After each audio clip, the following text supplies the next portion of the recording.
Alhamdulillah, wassalatu wassalamu ala rasulillah wa ala alihi wa sahbihi wa mawalah.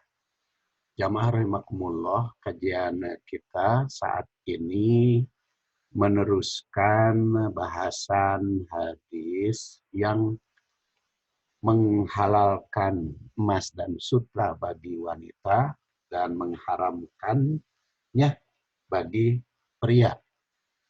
Dan saya bicarakan pada pertemuan yang lalu, Allah Subhanahu wa Ta'ala menghalalkan yang thayyibat. Ini berdasar surat Al-A'raf 157. Wa yuhillu lakumut thayyibat. Wa yuharrimu alaihimul khaba'is, dan mengharamkan yang khaba'is. Mengharamkan yang jelek, yang tidak baik, yang berbahaya. Oleh karena itu, kalau sudah jelas dalam Al-Quran dan hadis diharamkan, maka kita tidak perlu lagi mempertimbangkan kecuali kita jauhi. Apapun yang diharamkan oleh Quran dan hadis, kita jauhi. Karena kata ayat ini jelas bahwa yang diharamkan oleh Allah dan Rasul itu ada yang berbahaya kalau kita langgar. Nah, sekarang berkaitan dengan emas dan sutra diharamkan bagi pria, maka kita sudah yakin itu berbahaya kalau digunakan oleh kaum pria. Emas dan sutra itu. Ini namanya keyakinan atas dasar syar'i. Jadi keyakinan atas dasar keimanan. Nah, baru nanti kita ingin memahami, meyakini atas dasar ilmu, apa hikmahnya dilarang, apa bahayanya emas dan sutra itu bagi pria, nah, itu dipersilahkan kita menyelidiki selanjutnya. Kita menelaah dan mengkaji alias research. Karena Quran memerintahkan untuk senantiasa menggunakan akal pikiran supaya tahu dan supaya kita zikir dan tafakkur. Zikirnya kita taat pada aturan Allah dan Rasul, tafakurnya kita teliti. Karena kalau sudah ditetapkan oleh Allah dan Rasulnya, maka kita tidak ada tawar-menawar lagi. Ini kita perhatikan firman Allah Subhanahu wa Ta'ala surat Al-Ahzab ayat 36. Wa makana lil mu'minin wala mu'minatin idza qadallahu wa rasuluhu amran ayyakuna lahumul khiyarah min amrihim. Wa may ya'sillaha wa rasulahu faqad dhalla dhalalan mubina.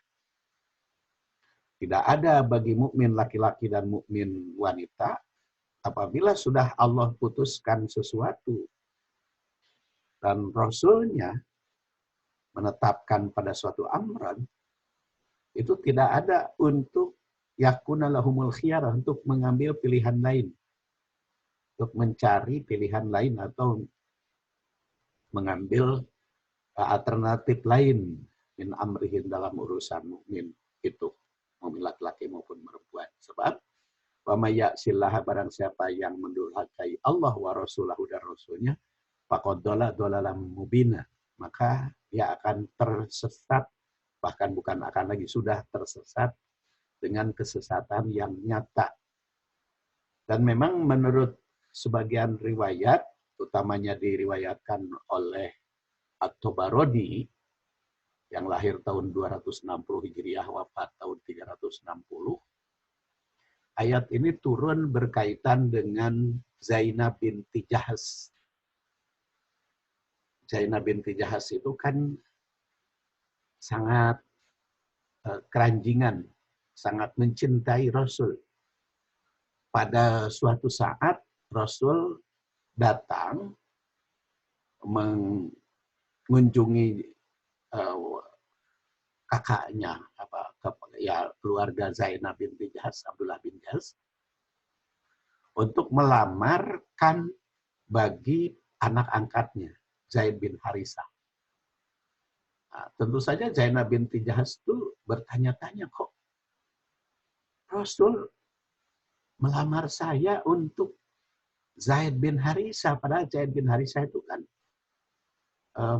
anak angkat Rasul, atau juga boleh maula, ada juga yang mengatakan yang dulunya itu budak belian kemudian dimerdekakan oleh Rasul dan diangkat sebagai anak angkat yang sempat diproklamirkan oleh Rasul Zaid bin Muhammad saking sayangnya kepada Zaid. Karena dapat teguran sehingga dikembalikan nama ayahnya Harisah, Zaid bin Harisah. Ini kan Zaid bin Harisah itu tidak termasuk orang kaya, tidak termasuk orang cakep, tidak juga kedudukan. Makanya Zainab itu kan kaget, kok masa Rasul meminang saya untuk anaknya untuk Zaid.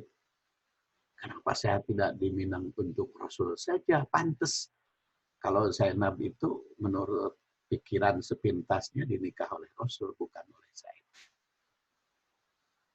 Nah, maka karena penolakan Zainab, turunlah ayat ini yang mengandaskan tidak ada pilihan lain kalau sudah diputuskan oleh Allah dan Rasul. Yang akhirnya karena itu keputusan Allah dan Rasul, maka Zainab mau dinikah oleh Zaid bin Harisah. Karena itu cinta kepada Allah dan Rasul, bukan cinta kepada Zaid.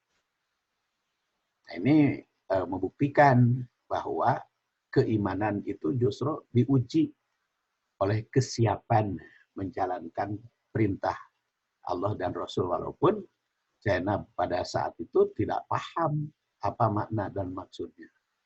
Sehingga akhirnya karena itu sudah keputusan Allah dan Rasul, maka dia terima, akhirnya nikah dengan Zaid bin Harisah.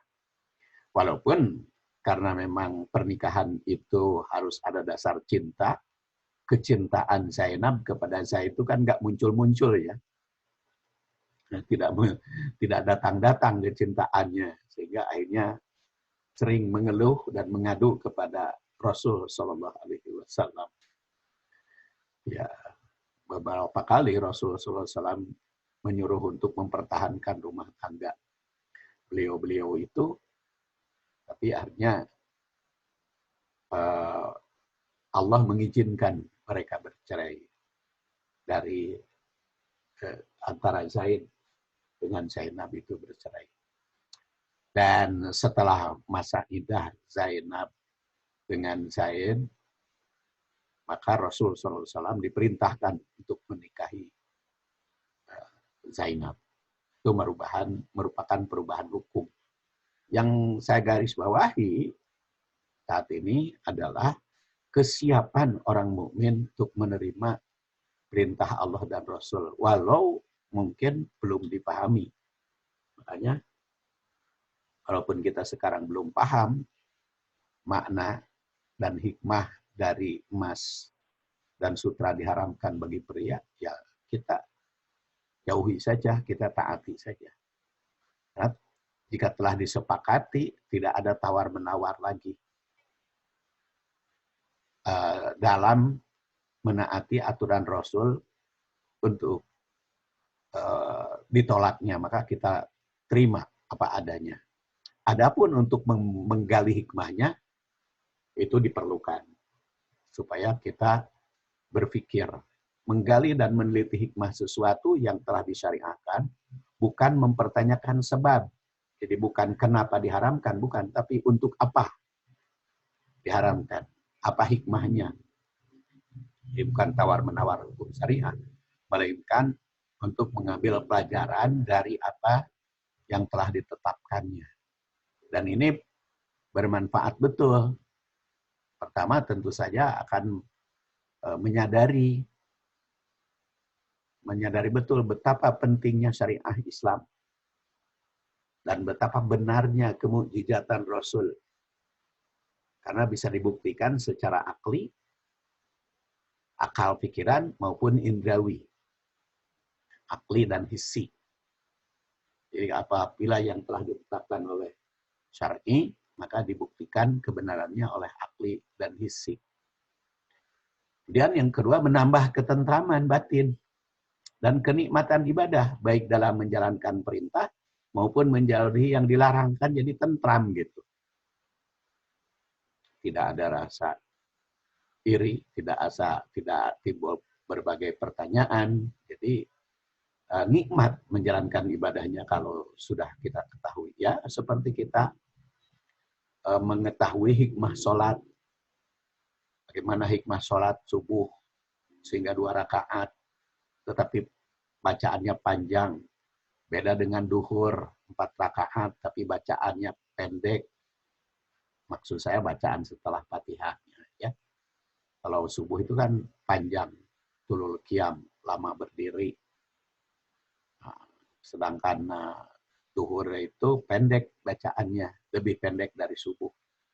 Nah, kalau kita tahu hikmahnya, itu akan senantiasa tertarik untuk menjalankannya. Dan terasa nikmat. Dirasakan kenikmatan syariah. Dan kalau dirasakan kenikmatan syariah, kan melaksanakan Islam itu dengan penuh bahagia, dengan penuh ketentraman, insya Allah akan lebih ikhlas. Kemudian yang ketiga, mendapatkan hukum tentang sesuatu yang tidak tersurat di dalam Al-Quran dan Sunnah, tapi memiliki kesamaan. Jadi itu hikmahnya. Jadi nanti kita bisa mengambil hukum yang baru. Maksud yang hukum yang baru itu yang tidak tersurat di dalam Quran dan Sunnah. Tapi karena kita menghayati maknanya, karena kita tahu hikmahnya, maka kita akan tahu tentang hukumnya. Kalau ada kesamaan. Jadi kesamaan hikmah, kesamaan dampak, apabila kita sudah dianalisis atau dianalogikan dengan nas atau dengan teks yang ada. Itu makanya ketaatan kepada perintah Allah dan larangannya, perintah Allah dan Rasulnya dan larangannya. Jadi menggali hikmah. Jadi sebagai mukmin sudah yakin larangan dan perintah Rasul itu mengandung hikmah yang mesti digali dan dibuktikan kebenarannya. Makanya yang dipertanyakan bukan apa sebab, tapi apa hikmah, apa makna, apa manfaat dari ketetapan syariah, baik bagi diri sendiri maupun alam sekitar. Dan ternyata seperti emas dan sutra dilarang bagi kaum pria, sudah mulai penelitian bermunculan di berbagai tempat dan sudah banyak laporan-laporannya di berbagai medsos. Ya, kita juga tidak mengetahui sampai di mana signifikansi hasil penelitian itu di abad modern ini. Dan ternyata banyak bukti-bukti yang dilarang oleh Rasul itu secara ilmiah memang tidak baik kalau kita kerjakan. Nah, itu kajian hadisnya. Sekarang beberapa ibrah. Rasul menghalalkan emas dan sutra bagi wanita dan mengharamkan bagi pria. Sebagai seorang mukmin, tentu saja tidak akan mempertanyakan apa sebab. Tidak akan menanyakan kenapa diharamkan. Tidak akan menanyakan apa sebabnya, tapi hikmahnya bagi kita apa. Jadi dihalalkannya hanya bagi wanita itu. Bila Allah Subhanahu wa taala telah melarang, maka tidak akan membantahnya. Bila Al-Qur'an atau sunnah memerintah, maka bagi kaum muslimin tidak akan tawar-menar kecuali menaati. Dengan demikian, yang perlu dianalisis di sini bukan penyebab mengapa emas dilarang bagi pria, tapi apa hikmahnya. Kedua, apa yang diharamkan dan dihalalkan Rasul mengundang kaum muslimin untuk menelaah, mengkaji hikmah dan manfaat. Mengapa dihalalkan bagi wanita? Dan apa sebab diharamkan bagi pria? Demikian pula sutra. Apa sebab atau apa hikmahnya haram bagi pria? Dan apa hikmahnya dianjurkan bagi wanita? 3, haramnya emas dan sutra bagi pria sebagai ujian keimanan. Nah, jadi, itu ujian. Mungkin ada pria yang tertarik ingin memakai sutra, bajunya, celananya, ingin terbuat dari sutra, tertarik. Nah, itu sebagai ujian dari Allah dan Rasulnya, mau taat atau tidak. Siapa yang mau taat, siapa pula yang masih membantah. Walaupun belum tahu manfaat dan hikmahnya, maka kita tetap ujian kita tempuh. Karena itu sebagai bukti keimanan pada Rasul. Dan sekarang kita lihat hasil penelitian orang tentang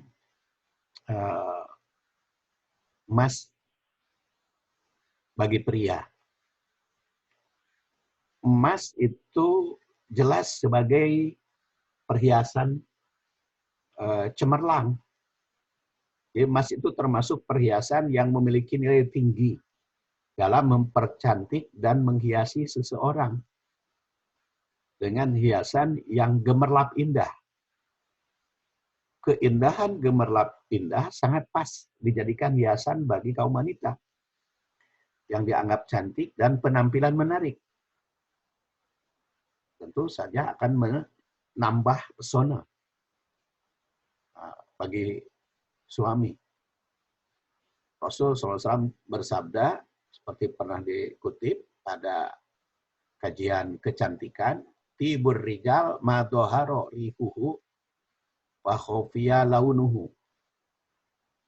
Wa tibun nisa ma doharo launuhu wa khofiya rihuhu.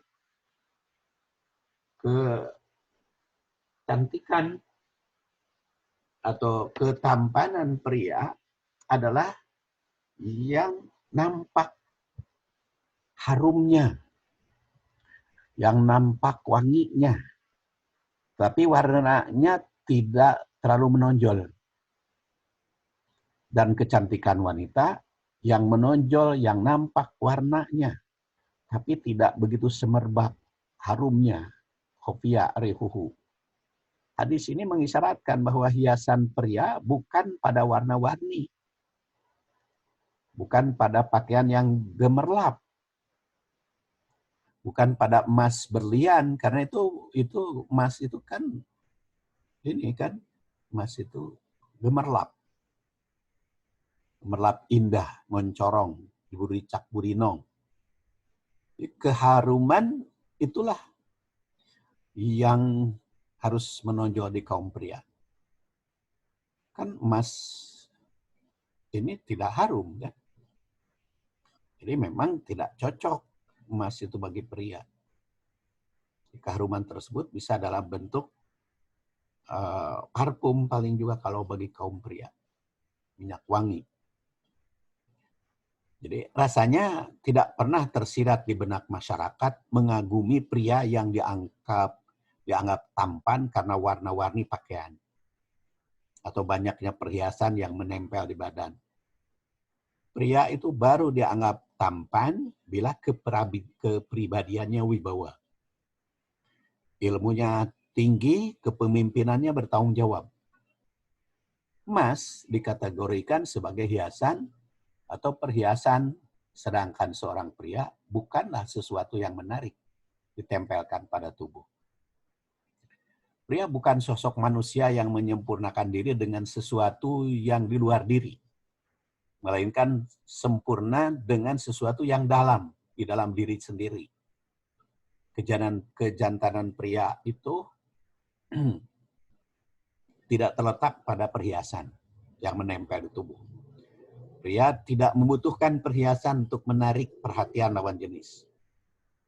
Seorang suami tidak membutuhkan perhiasan emas untuk menarik perhatian istri supaya mencintai.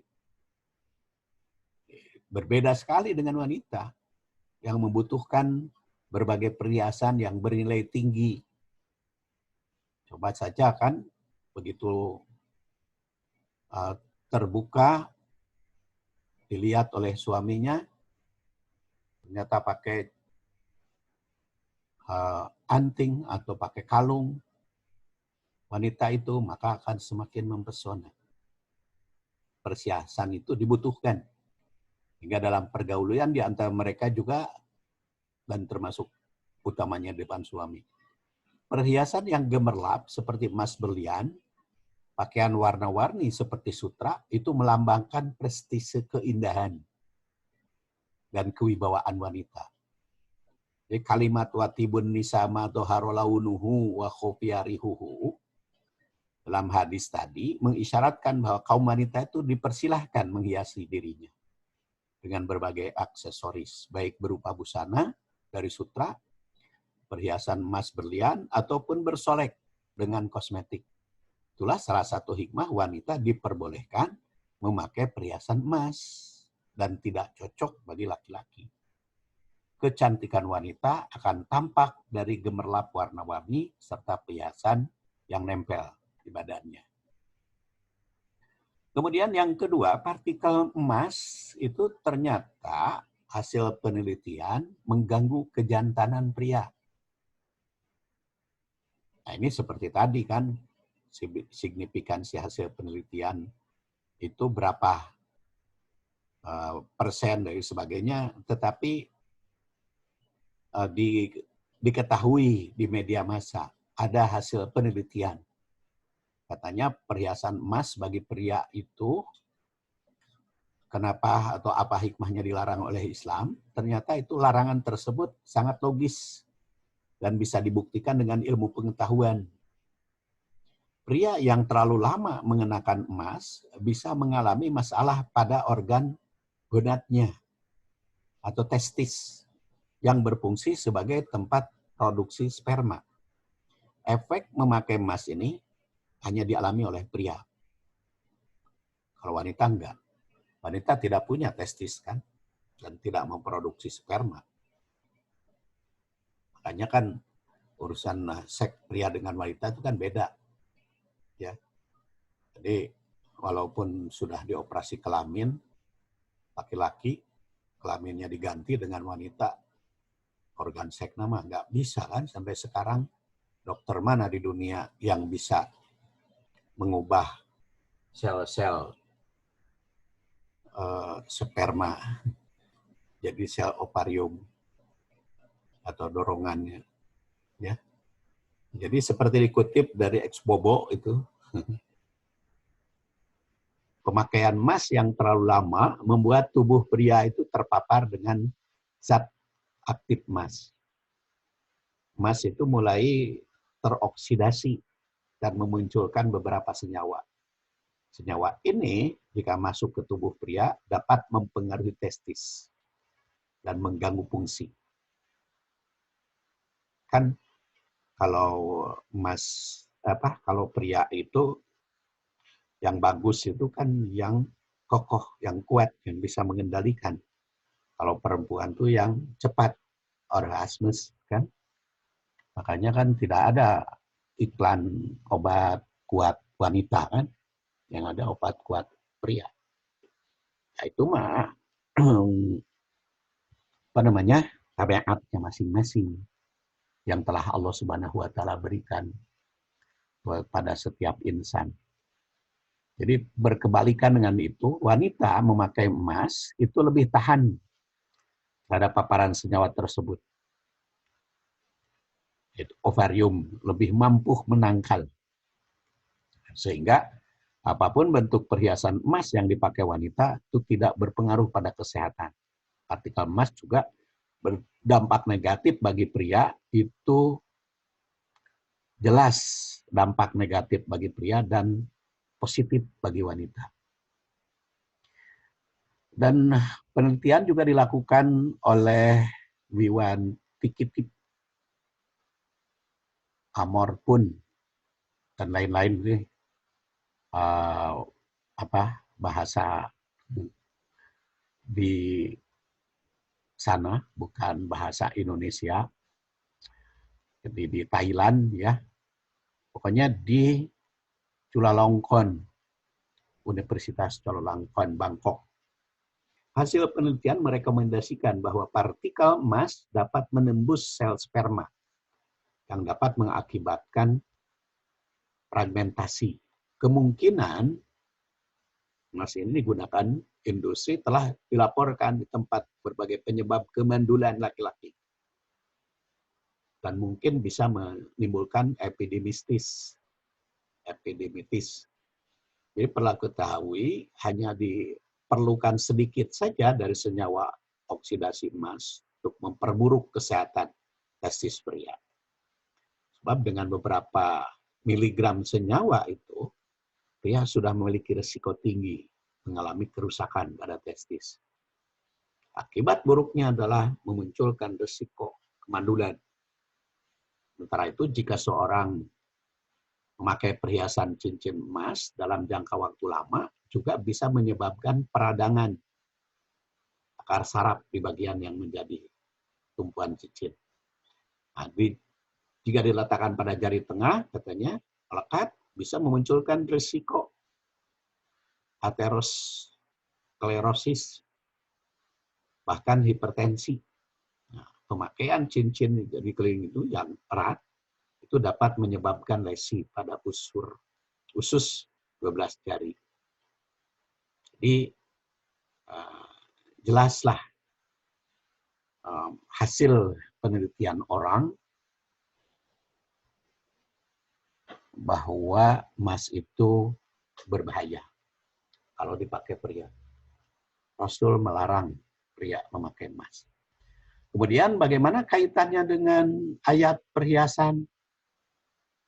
Walaupun di dalam hadis ditegaskan hurrima ala dukuriha, diharamkan bagi kaum pria, ada ulama menghukuminya sebagai makruh. Antara lain seperti ulama Persis ya, Pak Hasan dalam bukunya Soal Jawab. Dalil yang dijadikan dasar oleh beliau adalah ada sahabat yang menggunakan cincin dari emas. Tapi boleh saja pendapat beliau seperti itu menghukuminya makruh, tapi bukan berarti membolehkan kan?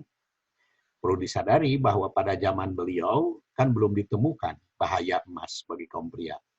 Dan penelitiannya ini abad ke-20 kan di Thailand itu. Karena penelitian ilmiah abad ke-21 bahkan ya.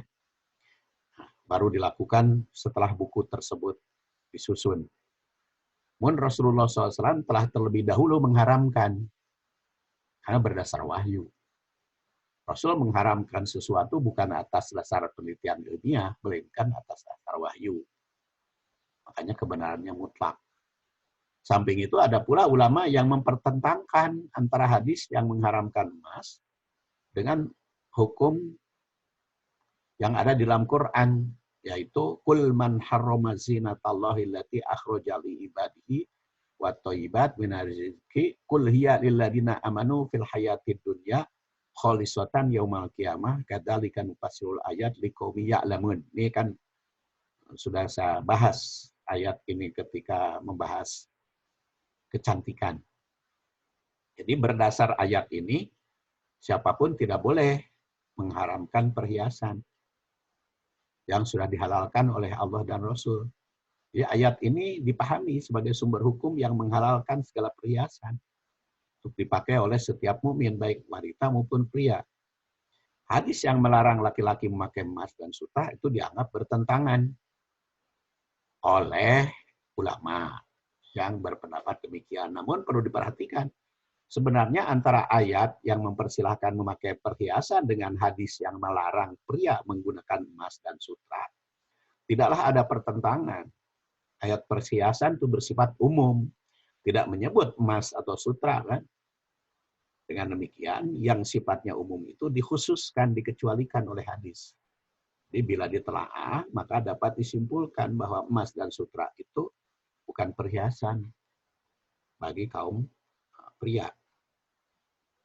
Siapapun tidak boleh mengharamkan perhiasan yang telah dihalalkan. Tapi kalau emas, itu dilarang oleh Rasul. Kemudian sutra. Nah, kenapa sutra itu dilarang bagi kaum pria? Nah, ini belum saya temukan di berbagai media ya, siapa yang pernah meneliti bahaya sutra bagi kaum pria. Walaupun seperti tadi saya katakan seorang muslim harus taat. Tapi kalau hikmah sutra bagi wanita itu banyak. Kain sutra itu sejak lama kan jadi bahan baku industri garmen yang menjanjikan. Dan ternyata ada manfaat bagi kaum wanita. Ini telah diteliti di Universitas Bologna, Italia. Mengungkap bahwa bahan sutra bisa meringankan gejala menopause dan bermanfaat menyembuhkan sariawan berulang pada vagina. Kan perempuan itu, sariawan itu bukan hanya di mulut atas ya, tapi juga di mulut bawah. Vagina juga kadang-kadang suka sariawan. Dari penelitian diketahui bahwa pakaian sutra itu secara signifikan mampu mengurangi rasa gatal dan kemerahan yang dapat menimbulkan sariawan pada vagina. Nah, makanya ibu-ibu, kaum wanita, kalau pakai sutra itu bagus nama pakaian dalam, bukan pakaian luar. Jadi 1 dari 20 wanita cenderung akan mengalami penyakit sariawan ini. Nah, tim peliti melakukan, dan ternyata yang menggunakan pakaian dari sutra itu terhindar dari sariawan di vagina. Jadi bagus itu kelembabannya. Makanya bagus nama, seperti tadi saya katakan, kaum wanita sutra itu bukan pakaian luar, tapi pakaian dalam. Dalam dan luar bagus. Ya. Kan sekarang banyak kaum wanita kurang memperhatikan pakaian dalamnya. Pakaian luar saja yang bagus-bagus, pakaian dalamnya sudah terlalu lama, sudah terlalu lapuk. Jadi bagus nama, jadi jadi promosi ini pakaian sutra untuk yang terbuat dari untuk dibuat dari pakaian dalam, underwear-nya itu. Dan efek kerjanya itu bagus sekali. Bahan sutra itu berkualitas, iklim, bermanfaat, mempercantik kulit. Dan sebagai anti penuaan. Ada beberapa bukti ilmiah sejak hampir 20 tahun yang menjelaskan manfaat sutra pada kulit. Ilmuwan Swiss itu pernah menerbitkan penelitian dalam kosmetik dan toilet bahwa sedikit protein sutra dapat menghasilkan keratin atau protein dalam kulit dan rambut. Hanya bagus bagi wanita. Jadi sudah jelas dari Rasul bahwa emas dan sutra halal bagi wanita, haram bagi pria, dan ternyata sudah diteliti oleh para ahli bahwa emas dan sutra itu bagus bagi wanita dan tidak bagus bagi pria. Mudah-mudahan ada guna manfaatnya. Subhanakallahumma wa bihamdik, asyhadu an la ilaha illa anta, astaghfiruka wa atubu ilaik. Wassalamualaikum warahmatullahi wabarakatuh.